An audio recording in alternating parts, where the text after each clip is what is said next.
Hello everyone សួស្តីអ្នកទាំងអស់គ្នាស្វាគមន៍មកកាន់ថ្នាក់រៀនភាសាអង់គ្លេសជាបន្តទៀតហើយនៅក្នុងថ្ងៃនេះគឺយើងនឹងបន្តការសិក្សារបស់យើងទៅលើការប្រើប្រាស់ស្រៈផ្សំនៅវីដេអូទី7ហ្នឹងហើយអញ្ចឹង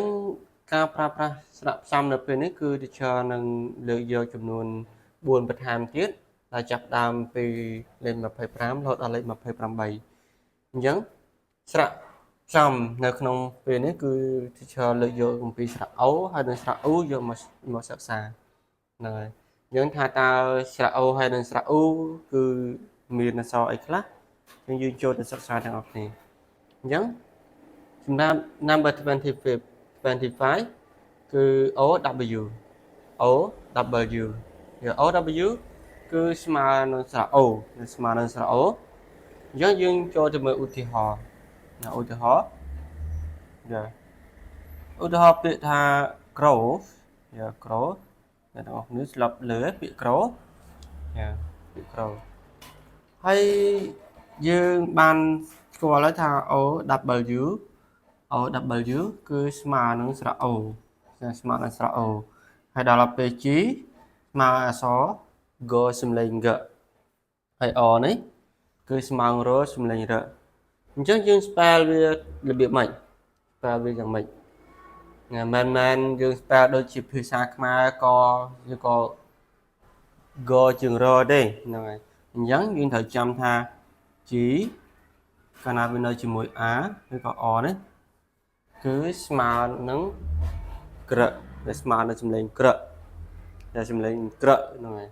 ក្រឹកផ្លាស់ជាមួយ O ក្រោក្រឹក O ក្រោប្រើថាលូតលាស់ប្រើថាលូតលាស់អូខេឥឡូវចូលទៅស្រៈ O មួយទៀតគឺ O ហើយនឹង E OE ប៉ុន្តែវាអត់នៅជាប់គ្នាទេគឺវាមានសញ្ញានៅកណ្ដាលមួយសញ្ញានៅកណ្ដាលនេះមួយគឺបានន័យថានៅកណ្ដាលចន្លោះកណ្ដាលនៃឌីផ្សោនៅស្រៈទាំងពីរនេះគឺមានជញ្ជាក់មួយនៅកណ្ដាលហ្នឹងហើយអញ្ចឹងឥឡូវចូលទៅមើលឧទាហរណ៍ទាំងអស់គ្នាឧទាហរណ៍ពាក្យថា hole ពាក្យថា hole ឃើញទេអញ្ចឹងវាមានជញ្ជាក់នៅខាងដើមអក្សរ O ជញ្ជាក់ហើយនឹងអក្សរ A នៅខាងចុងហ្នឹងគឺប្លោះហ្នឹងគឺបានន័យថាយើងត្រូវដាក់ជញ្ជាក់នៅខាងក្នុងហ្នឹងហើយអញ្ចឹង hole ហ A ស្មើនឹង h សំឡេងហ o l hole យើងប្រើថារុនអូខេឥឡូវចូលទៅមើលនៅស្រៈ U វិញម្ដងស្រៈ U ហ្នឹងហើយអញ្ចឹងស្រៈ UE ស្មើនឹងស្រៈ U ឥឡូវ UE ស្មើនឹងស្រៈ U ឥឡូវយើងលើកឧទាហរណ៍ដើម្បីយកមកបញ្ជាក់ថាវាជាស្រៈ U ពិតប្រាកដឬក៏អត់ឥឡូវយើងទៅមើលពាក្យថា true អូខេ true ហើយយើងស្គាល់អក្សរ T ស្មើនឹង T សំឡេងថ អនេះស្មើនឹងអក្សរ R សំឡេង R មិនមែនយើងប្រកបដោយភាសាខ្មែរទេរបៀបដូចជានេះដែរដូចជាអក្សរនេះដែរគឺកាលណា T អនៅជាប់គ្នាគឺ dr សំឡេង dr ផ្លាស់ជាមួយនឹង U dr U true ប្រើថាពិតប្រើថាការពិតហ្នឹងហើយឥឡូវយើងចូលទៅមើល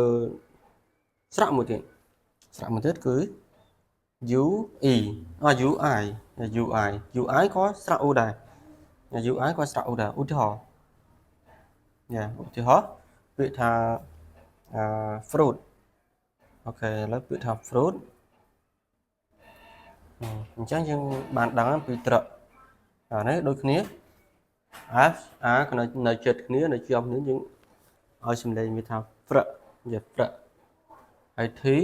ស្មើអក្សរថសំឡេងថអញ្ចឹងដែរហើយ UI គឺស្រៈ O ប្រឹក U ថ fruit ប្រឹក U ថ fruit ប្រើថាផ្លែឈើអូខេ